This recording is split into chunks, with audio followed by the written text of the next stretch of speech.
জামাই ষষ্ঠীর দিনে জামাইয়ের সামনে থালা ভর্তি পাকা আম কেটে দেওয়ার সাথে সাথে আমের যদি একটি নতুন রেসিপি তৈরি করে দেওয়া যায় তাহলে কেমন হয় বলুন তো? আমার তো মনে হয় ভালো হয়।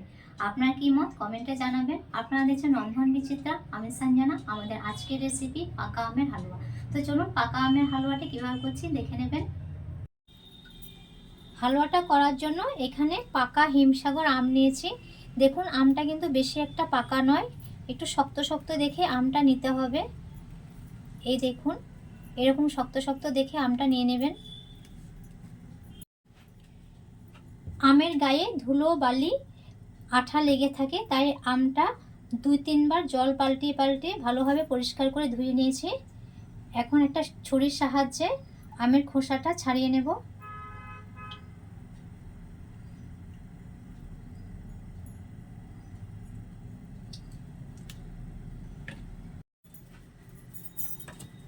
আমের গা থেকে আমের খোসাটা ছাড়িয়ে নিয়েছি। এই দেখুন এখন আমের বীজ থেকে এই যে উপরের অংশটা, এটা একটা ছুরির সাহায্যে ছাড়িয়ে নেব, নিয়ে একটা বাটিতে রেখে দেব।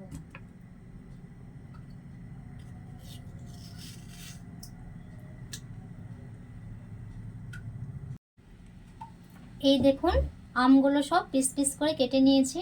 এখন চলুন হালুয়াটা তৈরি করে নেব। আমের হালুয়াটা করার জন্য এখানে নারকেল কোড়া ব্যবহার করব। তো নারকেলটাকে আমি প্রথমে একটু ভেজে নেব, কাঁচা নারকেলটা ব্যবহার করব না।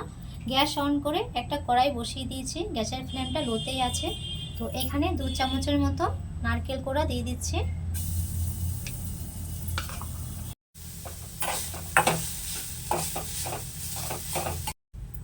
এই দেখুন নারকেলটা নাড়াচাড়া করে সামান্য একটু লাল লাল করে ভেজে নিয়েছি।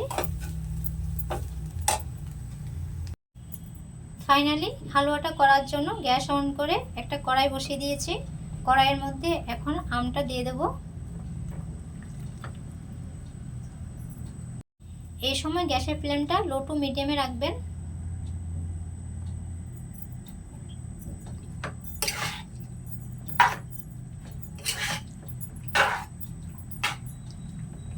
কড়াইয়ের মধ্যে আমটা দিয়ে ভালোভাবে নাড়াচাড়া করে আমটা গলিয়ে নেবেন।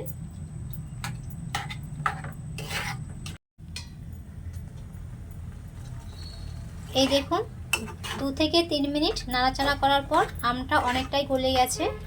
তো এটা সবটাই গলিয়ে নিতে হবে। এই দেখুন 50%-এর মতো আমটা গলে গেছে। তো আর বাকি 50% আমটা ভালোভাবে গলিয়ে নেব। অনবরত নাড়াচাড়া করার পর এই দেখুন বাকি 50%ও আমটা ভালোভাবে সুসিদ্ধ হয়ে গেছে। এখন এটা আরও নাড়াচাড়া করে ভালোভাবে টানিয়ে নেব। যতক্ষণ না পর্যন্ত আমটা ঘন হয়ে আসছে ততক্ষণ এটা ভালোভাবে নাড়াচাড়া করে নেবেন। অনবরত নাড়াচাড়া করার পর এই দেখুন অনেকটাই ঘন হয়ে এসছে। তো এটা আরও ঘন করে নেব। এই দেখুন অনেকটাই ঘন হয়ে এসছে। তো এই স্টেজে ভেজে রাখা নারকেলটা এখানে অ্যাড করব।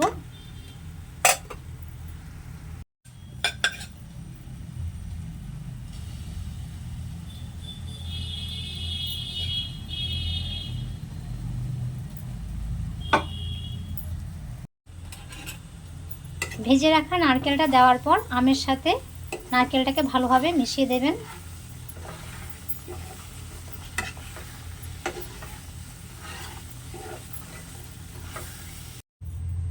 নারকেলটা মিশিয়ে দেওয়ার পর এখানে চিনিটা অ্যাড করব। চিনিটা দেওয়ার পর আমের সাথে চিনিটা ভালোভাবে মিশিয়ে দেব।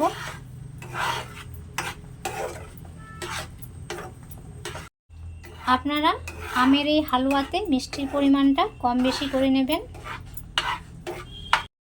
আমি এই হালুয়াতে 1 বাটি চিনি ইউজ করেছি। জামাই ষষ্ঠীর দিনে জামাইয়ের কাছে আর বাড়ির অন্য সদস্যদের কাছে এই পাকা আমের হালুয়াটা কেমন লাগলো কমেন্টে জানাবেন। আজ এই পর্যন্তই, দেখা হচ্ছে পরবর্তী একটি ভিডিওতে। সবাই ভালো থাকবেন, চিরসবুজ থাকবেন।